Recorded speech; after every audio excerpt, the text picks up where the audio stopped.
Hello! Coming to you from one of the daring cities of board gaming, Omaha, Nebraska. Welcome to the Out of the Dust podcast. I'm your host, Renegade Bryce Jurdy. Tied in with the popular recurring Out of the Dust geek list on Board Game Geek, the Out of the Dust podcast is a weekly podcast that is focused on re-exploring games we play that we hadn't previously played in a year or more. Why did the game get dusty? Why did you decide to dust it off? How does the game compare to how you remembered it? Are you likely to play it more often in the future? These are the questions that we're interested in examining on Out of the Dust. This week on the podcast, Episode 12. On the Out of the Dust segment, I'll bring both Through the Ages and Roll Through the Ages out of the dust, and a contributor will dust off Here Come the Rebels. On the reaction segment, I'll give my thoughts about GaleForceNine acquiring the rights to make board games in the Dune universe. On the What I Have Been Playing segment, I review the Kennerspiel winner, the Quacksalber von Quedlinburg. On the Obscure Bryce Games segment, I review Canalis. And on the Where's the Game Now segment, I take a look at Dungeon Roll. Oh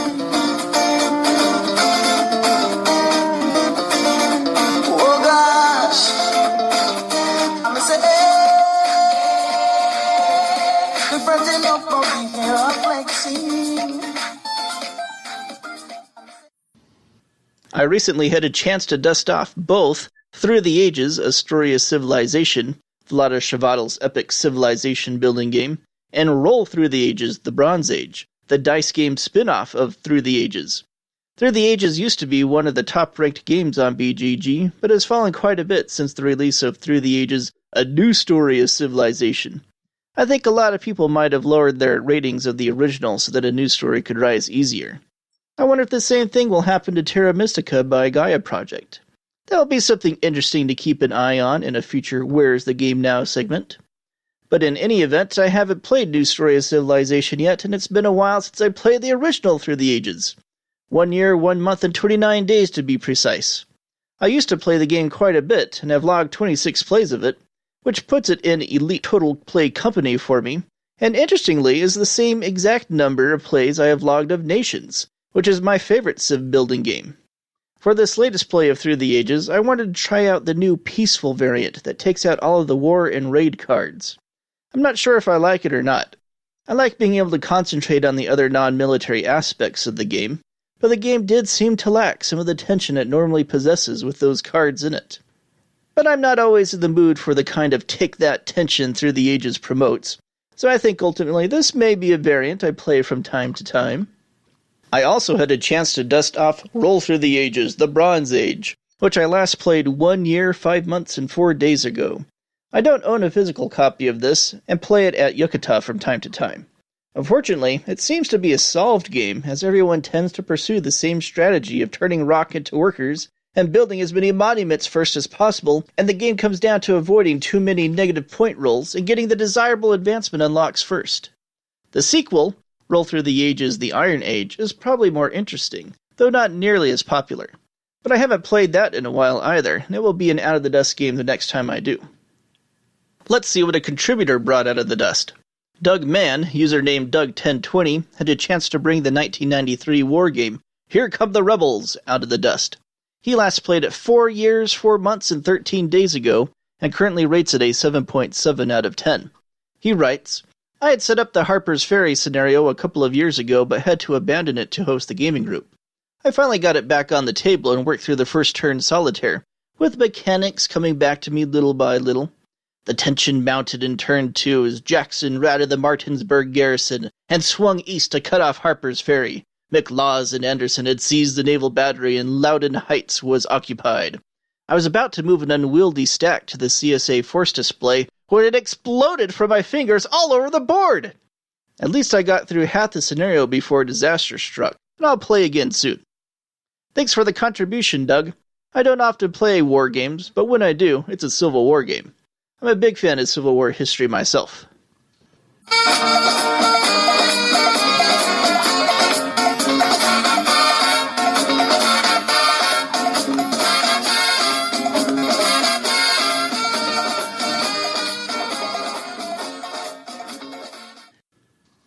Reaction segment time. It was recently announced that Herbert LLC, awarded publisher GaleForceNine the rights to publish original tabletop Dune games based on the Dune universe intellectual property.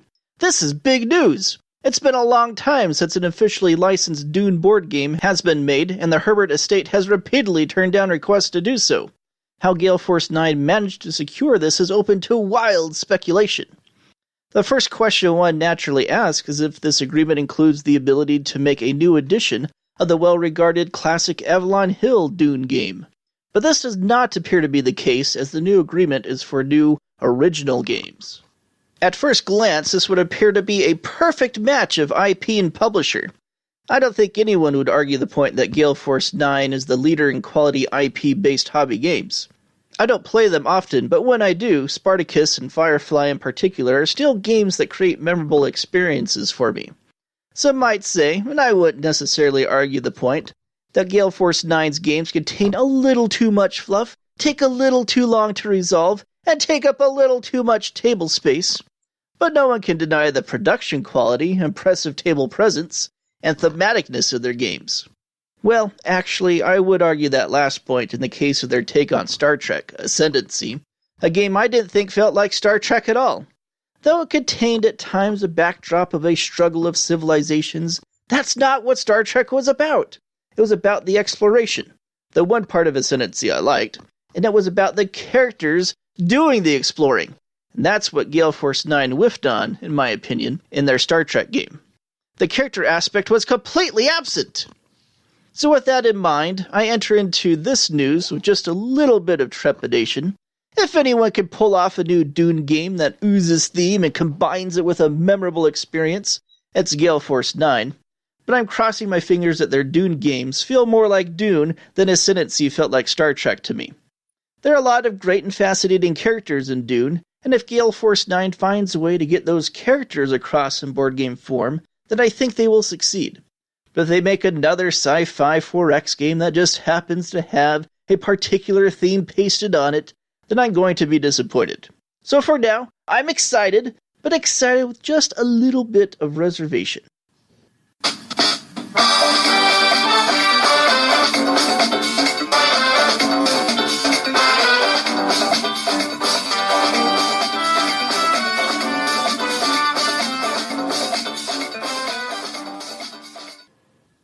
On the What I Have Been Playing segment this week, I'm going to tell you about the Kennerspiel des Jahres winner, Die Quacksalber von Quedlinburg, which I had a chance to learn from my friend Warren recently.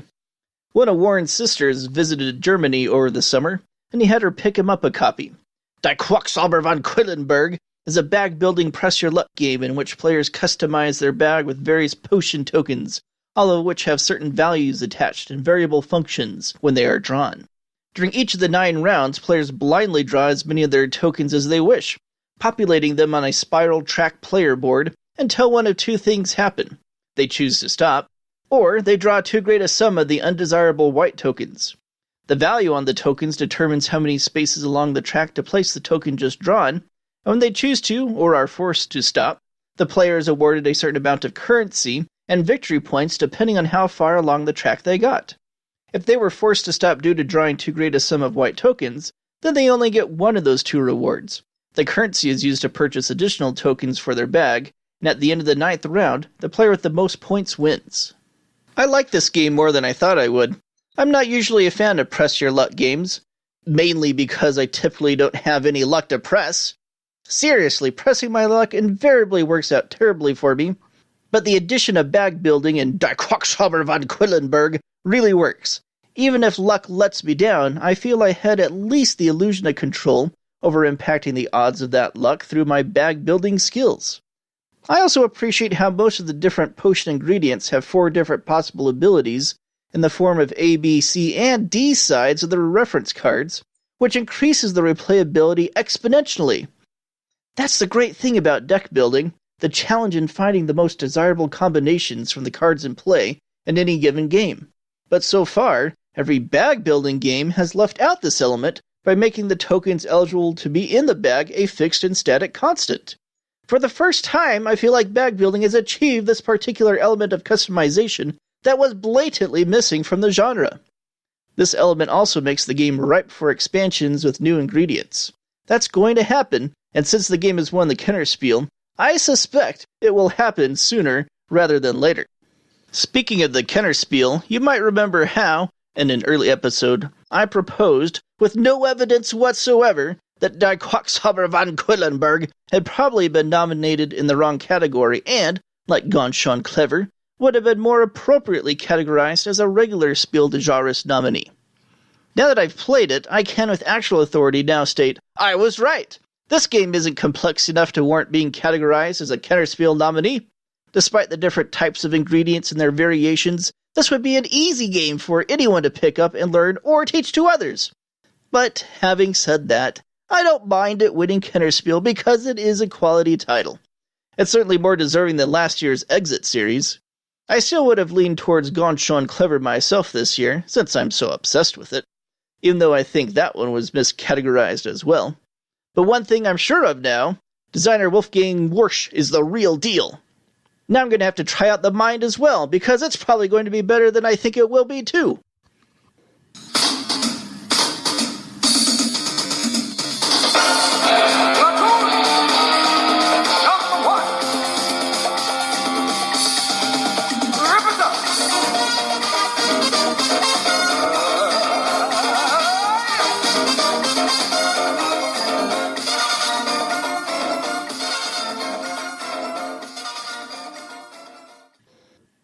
Obscure Bryce Game segment time. In my monthly Obscure Bryce Game demo at Spielbound, Omaha's board game cafe this month, I decided to feature a game called Canalis. Canalis is the fourth game in publisher AEG's Tempest series, better known as the Love Letter Universe games. A lot of people don't even know that there are other games set in the Love Letter universe, but there are! And Canalis, released in 2013 from designer Philip DeBary, best known for the recent hit Black Orchestra, is the fourth game in the series. The first Tempest game was Courtier, also designed by Philip. Interestingly, Canalis started as a zoo-building themed game and was rethemed to fit into the Love Letter universe by AEG for publication. Canalis is a tile-laying card drafting game, which is a really interesting combination I don't think has been done anywhere else before or since.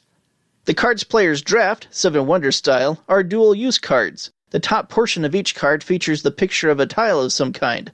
The bottom portion features a special action of some kind.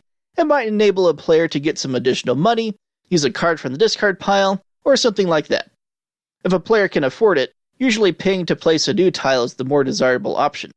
Players use canal pieces to connect the industrial buildings they buy to resource buildings and tenements, and score points when these connections happen. After 4 rounds of drafting, players add secret mission card points for fulfilled objectives to their in-game score to determine the winner. The combination of tile laying and drafting, which are two of my favorite mechanics, is innovative and works pretty well. I say only pretty well because what should be a tough combination of agonizing drafting decisions coupled with agonizing tile laying decisions isn't really agonizing at all. The hand sizes are so small that there's usually a very obvious, "this is the best card," play evident. Unfortunately, there are some questionable point allotments for various faction objectives, secret mission objectives, and tile values, too. Tom Vassell pointed this out in his review of the game. Not all factions seem to be created equal, nor secret missions, in either faction ability, difficulty of fulfilling mission, or point reward for doing so, and these elements are very important since they represent a significant percentage of a player's total points. Some of the tile points and when they come into play are kinda weird, too. It's not very exciting to play a 1-point guarded in the last draft of the game, when my opponent just connected and scored a 20-point building. But these are small complaints. Ultimately, the game presents a satisfying experience, particularly in making the connections between everything that needs to be connected. Doing this is a solid challenge and feels really good when it happens. So, I'm keeping Canalis in my collection. I don't know how often it will get played, but I've liked both the Tempest games I've played so far enough to want to seek out the others too. I could see myself having a Tempest marathon one of these days.